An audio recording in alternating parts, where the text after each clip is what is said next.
오늘 말씀은 사사기 1장 1절부터 10절까지의 말씀입니다. 사사기 1장 1절부터 10절까지의 말씀입니다. 교독하도록 하겠습니다.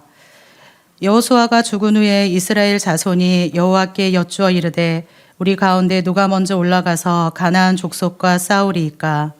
여호와께서 이르시되 유다가 올라갈지니라. 보라, 내가 이 땅을 그의 손에 넘겨 주었노라 하시니라. 유다가 그의 형제 시므온에게 이르되 내가 제비 뽑아 얻은 땅에 나와 함께 올라가서 가나안 족속과 싸우자. 그리하면 나도 내가 제비 뽑아 얻은 땅에 함께 가리라 하니 이에 시므온이 그와 함께 가니라.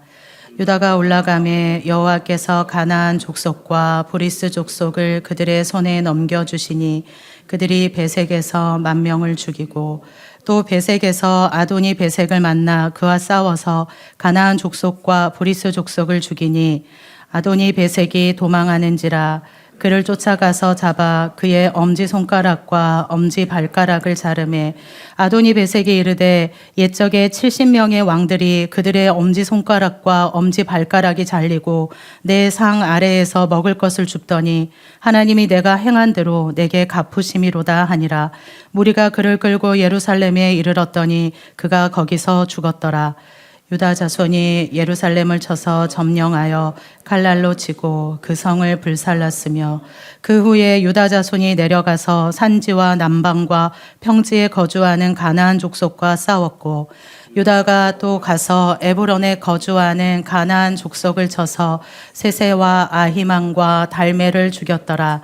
헤브론의 본 이름은 기럇 아르바였더라. 아멘.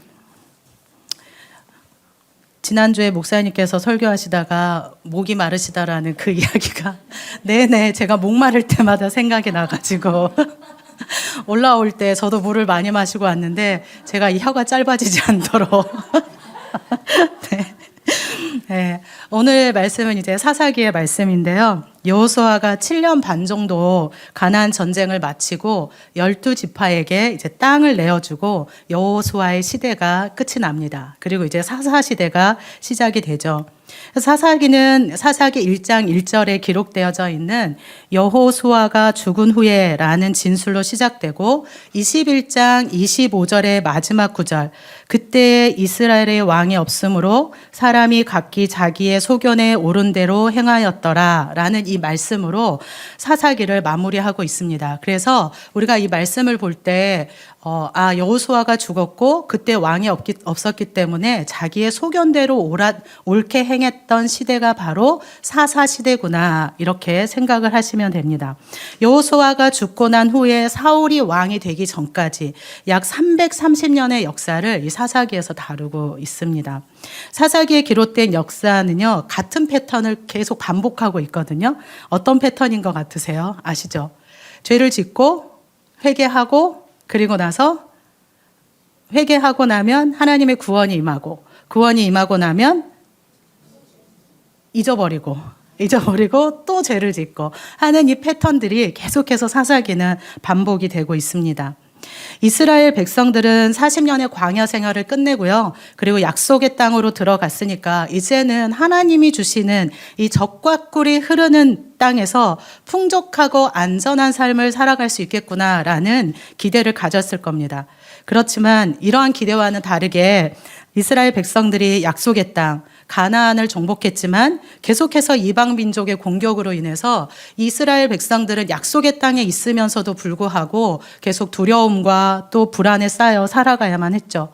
그 이유는 바로 성경에서 이야기하고 있는 것처럼 그 땅의 가나안 족속을 다 쫓아내지 못했기 때문에 그것들이 우리의 이스라엘 백성들에게 가시와 올무가 되었다라고 성경은 이야기를 해주고 있습니다. 모세가 죽은 후에도 이스라엘 백성들은 되게 불안했을 것 같아요. 왜냐하면 모세의 지도력 아래서 광야를 통과해내고 여기까지 왔는데 모세가 죽었으니까 참 불안했을 것 같잖아요. 그런데 그때는 후임자가 있었잖아요. 그래서 여호수아가 있었기 때문에 그나마 괜찮았을 것 같은데 지금은 여호수아가 죽고 난 이후에 아무런 지도자가 없는 그런 상태에 놓여 있게 되었습니다.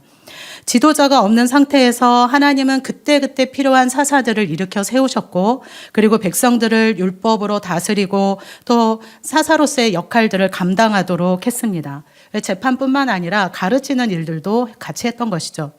가나안 정복은 세 단계에 의해서 이루어졌거든요. 그래서 첫 번째는 이스라엘 전 민족의 차원에서 가나안 땅의 주요 전략적인 도시를 공격하면서 이루어졌고요.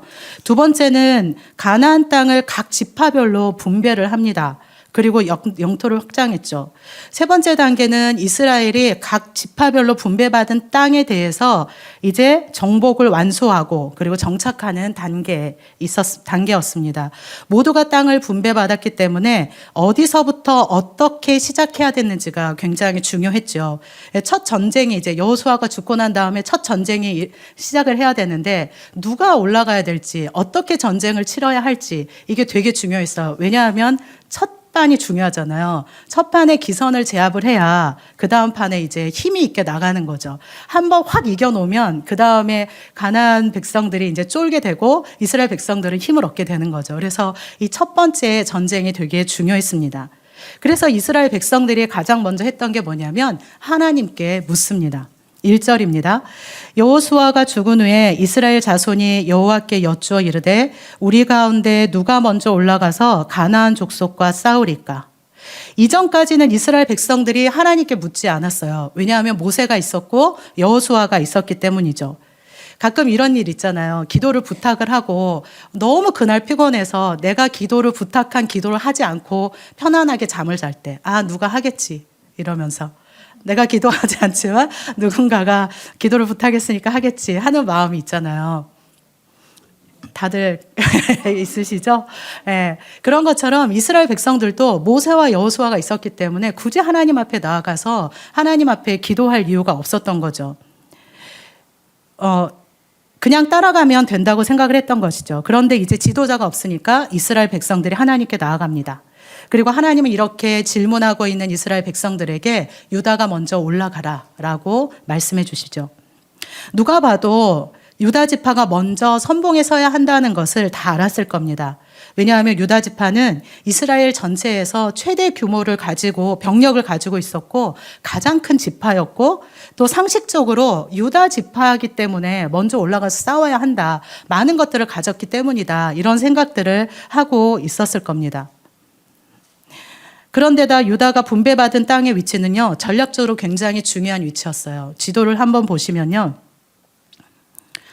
당장의 군대를 움직여도 지리적으로 부담이 없는 위치에 있었습니다. 정복전쟁에서도 유다가 항상 맨 앞에서 행군하거나 이동했잖아요. 그래서 많은 그 지파들은 유다가 가장 먼저 올라가야 된다. 이런 생각을 당연하게 했을 것 같습니다. 그런데 이스라엘 백성들은 이러한 상식적인 선, 그리고 당연하게 생각되어지는 선에서 결정하지 않았다는 거죠. 그냥 당연히 유다가 가야 되는 거 아니냐 이렇게 얘기할 수 있었지만 하나님 앞에 묻고 나아가고 있습니다. 하나님의 주권을 인정하고 하나님이 우리의 왕이십니다 라는 고백을 하고 있는 것이죠. 지도력을 상실하고 어찌 해야 할지 방향을 잃어버린 상황 속에서 두려움과 불안 속에서 이스라엘 백성들이 가장 먼저 한 일은 하나님께 질문한 것입니다. 하나님의 인도하심을 구했던 것이죠. 혼란 속에서 자신들이 나가야 할 길들을 스스로 결정하지 않고 위기 가운데 하나님을 먼저 찾았습니다. 위기와 혼란 속에서 우리가 가장 먼저 해야 되는 것이 무엇인지를 오늘 본문은 우리에게 이야기해주고 있죠. 오늘날 우리는 절대적인 진리를 잃어버리는 이 시대 속에 살아가고 있습니다. 각자가 믿고 싶은 대로 믿고 해석하고 싶은 대로 해석하면서 강요하지 말고 네가 원하는 거 하고 내가 원하는 거 하자. 이런 문화 속에서 지금 살아가고 있죠. 이러한 혼란 속에서 우리는 더 절실하게 하나님의 인도하심을 구해야 합니다. 왜냐하면 예수님이 우리의 절대적인 진리이시기 때문이죠. 예수님께서 우리의 길이고 진리고 생명이 되십니다. 그래서 혼란의 이 시대 속에서 우리가 어떠한 길을 가야 될지 또 무엇이 진리인지를 우리가 알기 위해서는 우리가 주님을 찾아야만 하는 것이죠. 지금의 시대는 그렇습니다. 이야기를 하다 보면 저도 가끔씩 속을 때가 있어요. 아, 그래, 맞네? 이렇게 될 때가 있더라고요. 우리가 진리 가운데에서 이 예수님을 꼭 붙잡지 않으면 혼란스러운 이 진리를 잃어버린 이 시대 속에서 경계가 무너지는 그 삶을 우리는 살아가게 되는 것이죠. 워룸이라는 영화가 있습니다. 혹시 보신 분들이 계실까요? 워룸이 있는데요. 그 내 땡땡땡땡에서도 지금 올라와 있더라고요. 한 번은 꼭 보셨으면 좋겠어요. 영화에서 주인공은 부동산 중개업자로 일하는 사람이거든요. 근데 이 분은 크리스찬이면서도 부부간의 갈등이 굉장히 심하고 또 영적 침체로 인해서 굉장히 지쳐 있는 상태에 있었습니다. 근데 이때 집을 이제 상담하러 가다가 클라라 할머니를 만나게 되는데요. 이 할머니와 우연찮게 기독교인이라는 것을 알면서 상담을 하기 시작해요. 남편하고의 문제, 가정의 문제, 자녀의 문제 이런 것들을 이야기를 했는데 이 할머니가 그렇게 얘기하는 거예요. 영적 전쟁 해야 된다. 기도해야 된다. 이렇게 이야기를 해주거든요. 그래서 이 부동산 중개업자는 기도하기로 결심을 합니다. 그리고 기도하기 시작했을 때 변화가 일어나는 것을 보게 돼요. 가정 안에 변화가 일어나고 남편과의 관계에 변화가 일어나고 자녀와의 관계에 변화가 일어나는 것을 경험하게 됩니다. 근데 이 클라라 할머니는요, 어떤 할머니냐면 그 보통 미국의 집들이 2층 집이잖아요. 그래서 2층으로 올라가는 계단 아래에 창고 같은 게 있는데 그 창고를 기도방으로 만들어 놨어요. 그래서 워룸, 영적 전쟁하는 방이라는 거죠. 그래서 방의 문을 열고 들어가니까 방석이 있고 성경책이 놓여져 있고 기도의 제목들이 벽에 다 붙어 있는 거예요. 이 할머니가 연세가 많이 드시고 이렇게 약간 구부정하시지만 언제나 이렇게 기도를 하고 나서 어떤 일들에 대해서 결과가 하나님 보여주실 때 이 할머니가 할렐루야 이렇게 하시거든요. 근데 정말 청년들이랑 예전에 한번 봤었는데 그러면서 우리가 할렐루야를 그렇게 많이 외쳤었습니다. 우리의 그 삶 안에서도 이런 워룸, 우리의 공간, 기도의 공간이 우리의 삶 안에 마련이 되어져 있으면 좋겠어요. 그래서 그곳에서 들어가서 언제나 기도하고 열방을 위해서 기도하고 영적 전쟁하면서 온 세계를 기도로 덮는 그러한 우리 기도의 사람들이 됐으면 좋겠습니다. 우리 안에 부부간의 어려운 문제들을 내 힘으로 또 내가 원하는 대로 결정하고 또 우리의 삶의 태도를 결정하고 나가는 것이 아니라 혼란 속에서 또 위기와 환란 가운데에서 하나님의 인도하심을 구하면서 그 지점에서 우리의 길을 인도하시고 또 우리를 지도하시는 이 하나님을 만나보게 되기를 소망합니다. 하나님은 유다 지파를 가장 먼저 올라가라고 말씀하셨어요. 그리고 약속하십니다. 보라, 내가 이 땅을 그의 손에 넘겨주었노라. 하나님은 유다를 올려보내시면서 이미 그 땅을 넘겨주었다고 하십니다. 승리가 보장된 싸움인 거죠. 이미 하나님께서 넘겨주시기로 하신 겁니다. 두려움은 여전히 존재하고 있지만 이 전쟁을 하지 않을 이유는 없는 거죠. 하나님은 우리에게 승리를 보장해 주셨습니다. 그리고 그 땅을 향해서 나가기를 원하십니다. 이미 하나님 안에서 이루어진 과거에 완료된 사실을 선언하고 있는 것이죠. 하나님께서 모든 판을 다 짜놓으시고 우리로 하여금 싸우게 하는 것입니다. 짜고 치는 경기인 거죠. 제가 이렇게 하다가 짜고 치는 고스톱이다 이런 생각이 났었는데 고스톱은 좀 그렇고 짜고 치는 경기다. 하나님이 다 해놓으시고 우리가 거기에 전투적으로 달려나가서 그 땅을 취하기를 원하시는 거죠. 그렇기 때문에 우리는 이 싸움을 하지 않을 이유가 하나도 없어요. 이미 승리했기 때문이죠. 이 승리는 유다가 가지고 있는 힘이나 군사의 어떤 전략에 달려있는 것이 아니라 하나님의 주권적인 선물이고 유다는 단지 이미 이루어진 이 승리를 확인하러 가는 순종의 자리에 나서는 것일 뿐입니다. 하나님이 약속하신 그 약속을 반드시 지키실 것인데 그 약속을 이루어 가시는 과정 속에 하나님은 우리가 함께하기를 원하고 계십니다. 그래서 신앙은요, 그냥 가만히 앉아서 되는 게 아니라 전투적으로 해야 하는 것이죠. 기도하고 전투적으로 말씀 있고 전투적으로 우리가 예배할 때 그 가운데 우리가 쟁취하는 하나님이 주시는 이미 허락하신 선물들을 우리가 누리게 되는 것이죠. 흐지부지하면 정말 이 시대에 흘려가고 맙니다. 휩쓸려가고 말아요. 너무나 그 물살이 세가지고요. 정말 주춤할 때도 참 많이 있거든요. 그래서 우리는 이 신앙생활을 전투적으로 해야 합니다. 유다는 그래서 순종으로 나아가요. 그래서 유다가 먼저 올라가라고 했을 때, 하나님 왜 우리가 먼저입니까?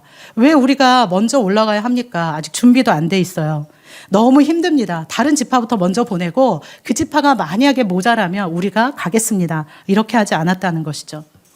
퍼스트 펭귄과 같이 유다는 지도자가 없는 어쩌면 가장 위험한 때에 전쟁을 시작하는 첫 발을 내디뎠습니다. 퍼스트 펭귄에 대해서 아시나요? 새로운 시도나 도전을 할 때 가장 먼저 하는 선구자적인 인물이나 조직을 이야기하죠. 그래서 남극의 펭귄들이 먹이를 구하기 위해서 바다로 뛰어들 때 바닷속에 포식자들이 있잖아요. 바다포범과 같은 범고래와 같은 포식자들이 있는데 무서워서 못 뛰어내리는 거예요. 상상이 되세요? 펭귄들이 이렇게 옆으로 이렇게 걸어가면서 들어갈까 말까 하고 있을 때 그때 한 펭귄이 가장 먼저 거기를 뛰어내립니다.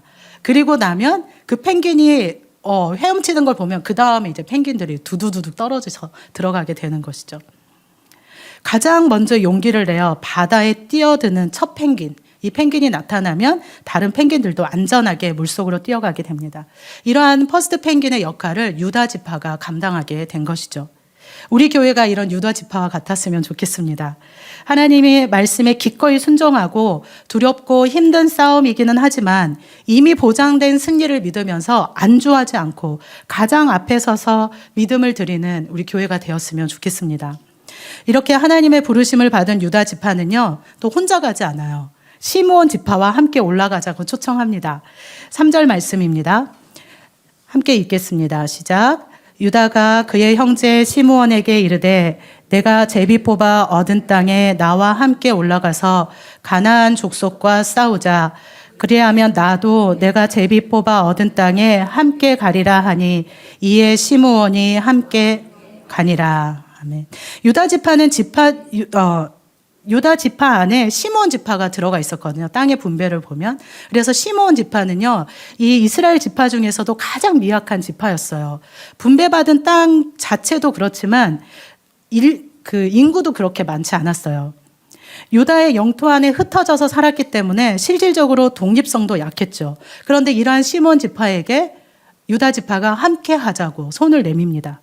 시므온 지파는 광야 생활 끝 무렵에 모압 여자들과 음행할 때 비느하스를 통하여서 하나님이 진노를 내리시잖아요. 그래서 그때 많은 시므온 지파들이 죽었습니다. 바알부올의 사건이죠.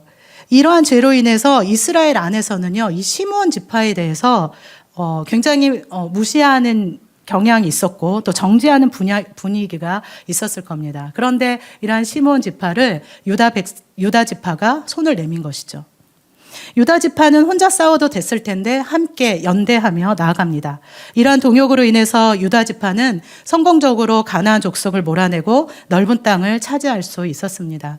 혼자서는 되게 할 수 없는 일을 우리가 때로는 같이 하면 많은 일들을 할 수 있는 것을 보게 됩니다. 혼자서는 힘이 더 많이 가는 것들을 나눠서 하게 되면 힘이 조금 덜 드는 것들을 우리는 경험하게 되는데요.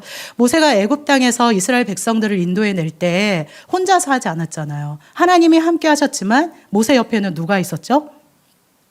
아론과 훌과 여호수아와 같은 동역자들이 있었습니다.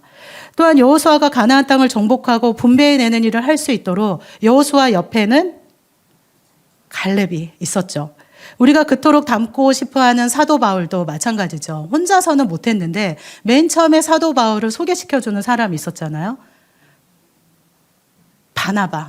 바나바가 사도 바울을 보증하면서 소개를 해줬습니다. 그러면서 바나바와 실라와 브리스길라, 아굴라, 디모데, 사도 바울 옆에는 이러한 사람들이 많이 있었던 거죠. 함께 동역했습니다.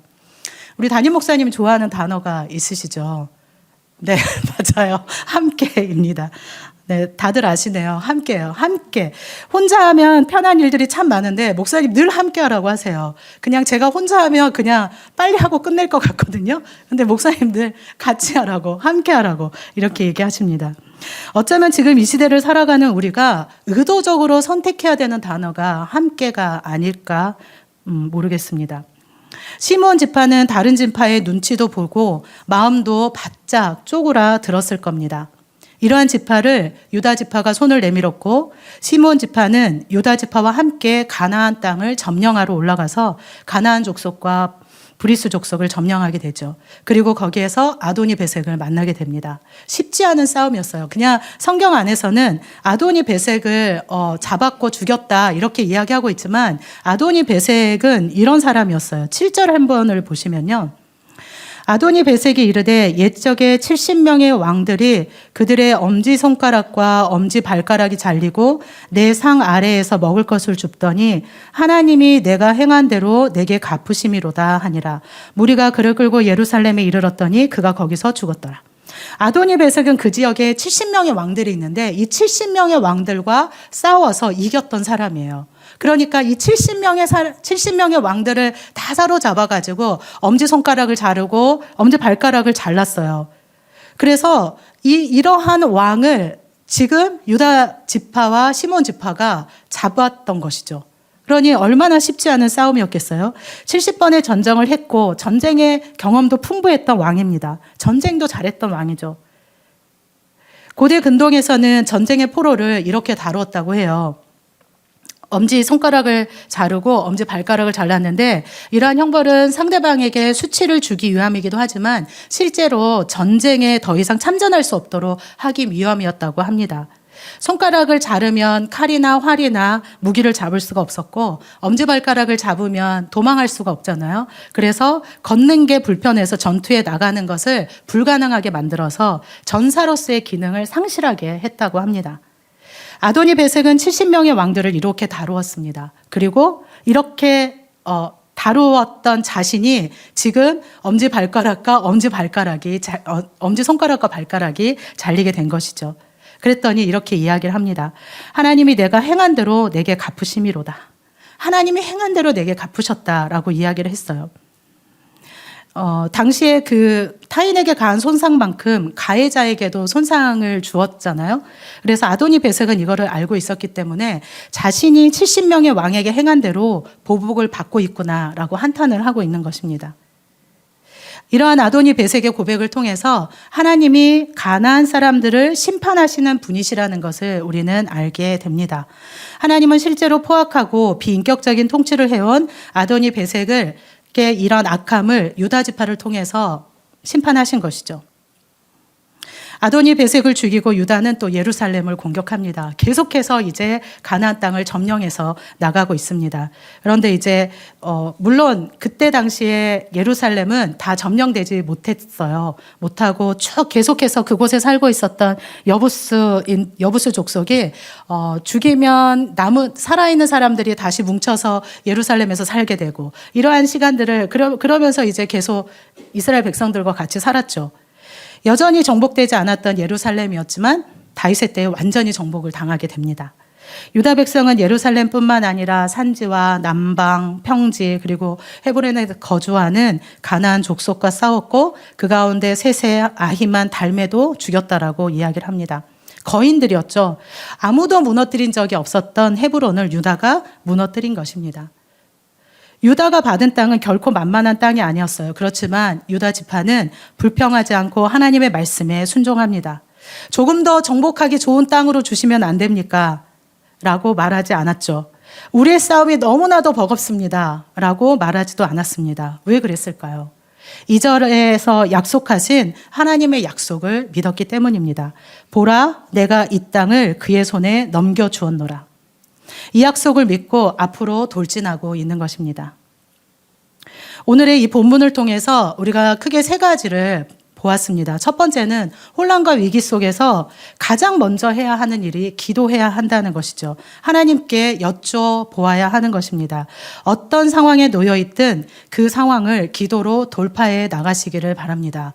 그 기도가 우리로 하여금 적진을 뛰어들게 만들 것이고요. 그 기도가 우리에게 놓여져 있는 장애물을 뛰어넘어서 하나님께서 약속하신 그 약속을 향해 나가게 하실 것입니다. 두 번째는 하나님께서 우리에게 무엇인가 맡길 때에 유다 백성들과 같이 기꺼이 순종하며 나가기를 소망합니다. 제가 청년들에게 무엇인가 함께 하자고 할 때 할 만한 청년들에게 부탁을 하잖아요. 이 친구가 할 수 있겠다라고 하면 부탁을 하거든요. 그런데 하나님도 우리에게 그러시는 거죠. 아, 얘가 할만하겠다 하면 주시는 거죠. 그래서 하나님 저에게 일을 많이 맡기시는 것 같아요. 할만하겠구나. 이래서 하나님은 우리가 할만하기 때문에 맡기시는 거죠. 그래서 그 능력이 있음을 믿으면서 우리가 불평하지 말고 주어진 일들을 기꺼이 감당해 갔으면 좋겠습니다.